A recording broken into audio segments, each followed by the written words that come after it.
Salam sejahtera, anda sedang menonton Sekilas Fakta 11 Oktober bersama saya, Prasad Michael.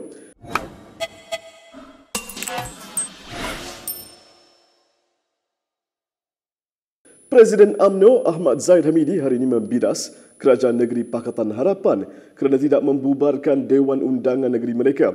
Zahid turut menduduh PH sebagai tamak kuasa dan membazir dana awam kerana tidak mengadakan pilihan raya negeri serentak dengan PRU 15. Semalam, Setiausaha Agung DAP Anthony Loke berkata, UMNO harus dipersalahkan atas kos tambahan untuk mengadakan pilihan raya negeri secara berasingan dengan PRU ke-15. Loke berkata PH tidak boleh dipersalahkan kerana ia telah pun mengumumkan bahawa Negeri Sembilan, Pulau Pinang dan Selangor tidak akan membubarkan DUN sebelum tamat penggal. Pada 5 Oktober lepas, pengerusi PH Anwar Ibrahim berkata, Kerajaan Negeri Selangor, Negeri Sembilan dan Pulau Pinang telah memutuskan bahawa DUN masing-masing tidak akan dibubarkan sehingga musim tengkujuh tamat. Ini bagi membolehkan kerajaan tiga negeri itu menumpukan usaha bantuan banjir. 3 hari kemudian, Presiden PAS Abdul Hadi Awang membuat pengisytiharan sama melibatkan Terengganu, Kedah dan Kelantan, tiga negeri yang lazimnya terjejas dengan ketara semasa musim tengkujuh. Bagaimanapun, Zahid hari ini berkata, alasan pembangkang menentang PRU ke-15 diadakan tahun ini kerana risiko banjir besar sudah tidak lagi relevan. Ini katanya sekiranya SPR memutuskan PRU ke-15 berlangsung sebelum pertengahan November, iaitu sebelum monsun Timur Laut. Terdahulu, pengerusi PH Anwar Ibrahim menifatkan pembubaran Parlimen semalam sebagai pengkhianatan kepada rakyat yang dihimpit pelbagai masalah. Mengakui akur dengan keputusan agung, Anwar bagaimanapun mempersoalkan niat pihak yang gelojoh mahukan PRU diadakan segera. Apa jenis manusia? Apa bentuk parti politik? Apa jenis kerajaan yang mengizinkan risiko terhadap nyawa dan harta rakyat semata-mata untuk mengadakan pilihan raya? Maka jangan tertipu dengan sikap kerajaan yang mengatakan kononnya pilihan raya itu diadakan untuk mengembalikan mandat.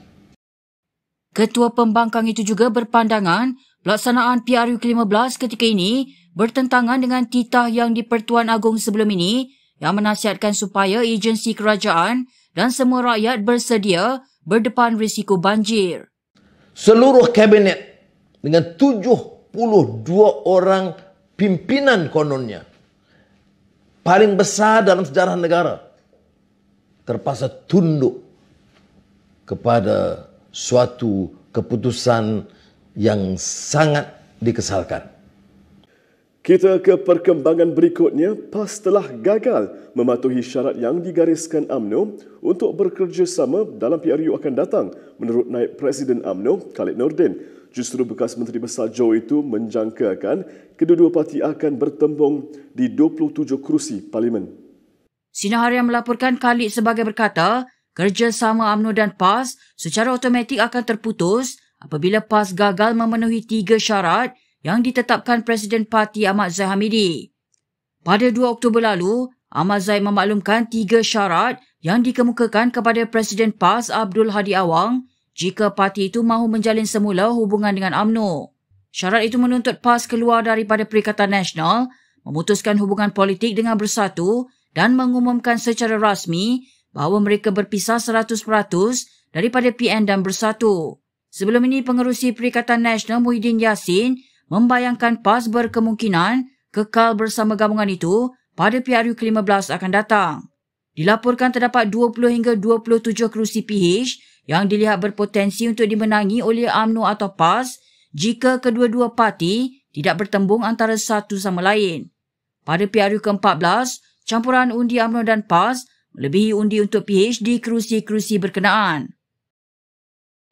Sementara itu, bekas Perdana Menteri Dr. Mahathir Mohamad mengumumkan dia akan mempertahankan kerusi Parlimen Langkawi yang disandangnya sejak pilihan raya umum lalu. Di Langkawi, calonnya ialah Dr. Mahathir bin Mohamad. Tapi bukan sebagai calon bakal Perdana Menteri.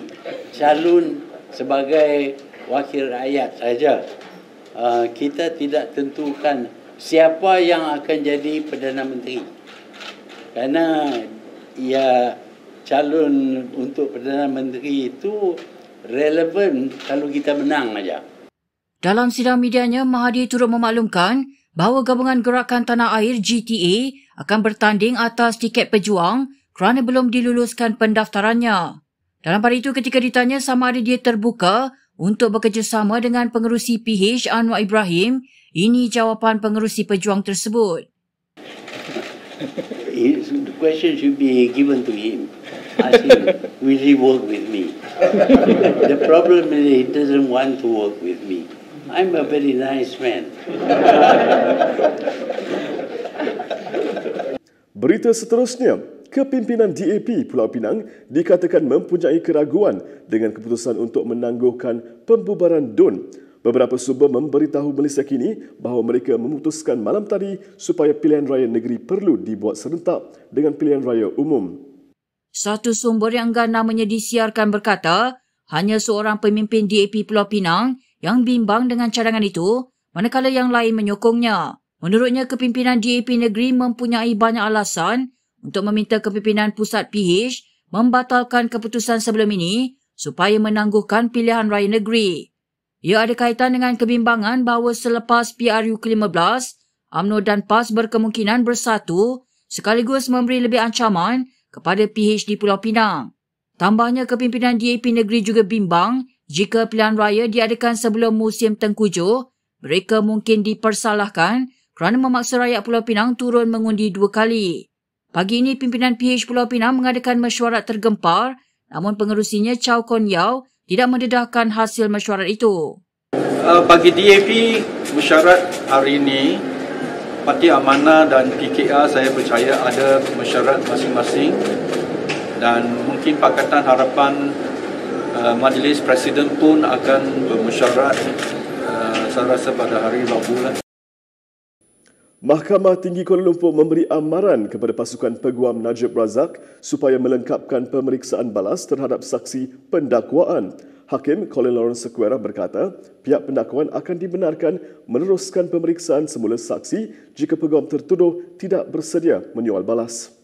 Terdahulu, Peguam Bersama Najib, Wan Aizuddin Wan Muhammad memaklumkan bahawa pihak pembelaan memohon untuk merizab pemeriksaan balas saksi kerana Peguam Bela Utama Syafiq Abdullah perlu hadir dalam kes lain hari ini.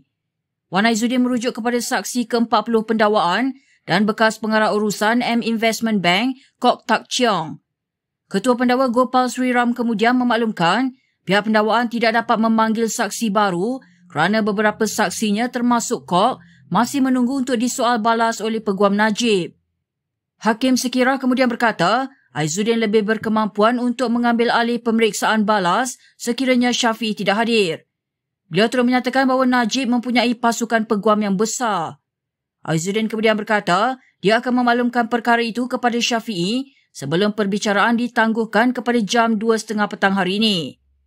Minggu lalu, Hakim mengingatkan semua pihak bahawa perbicaraan kes rasuah 1MDB telah tertangguh sejak sekian lama apabila perbicaraan bermula pada 2019.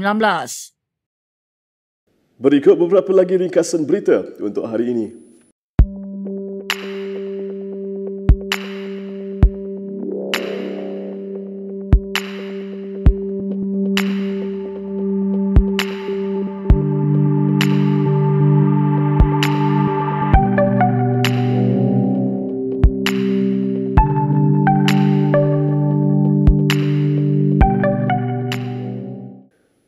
Sekian saja daripada saya, Prasad Michael, untuk sekilas fakta. Untuk lebih banyak berita, anda boleh melayari kinitv.com. Anda juga boleh mengikuti kami di Instagram, Twitter, YouTube dan Facebook. Salam hormat dan jumpa lagi.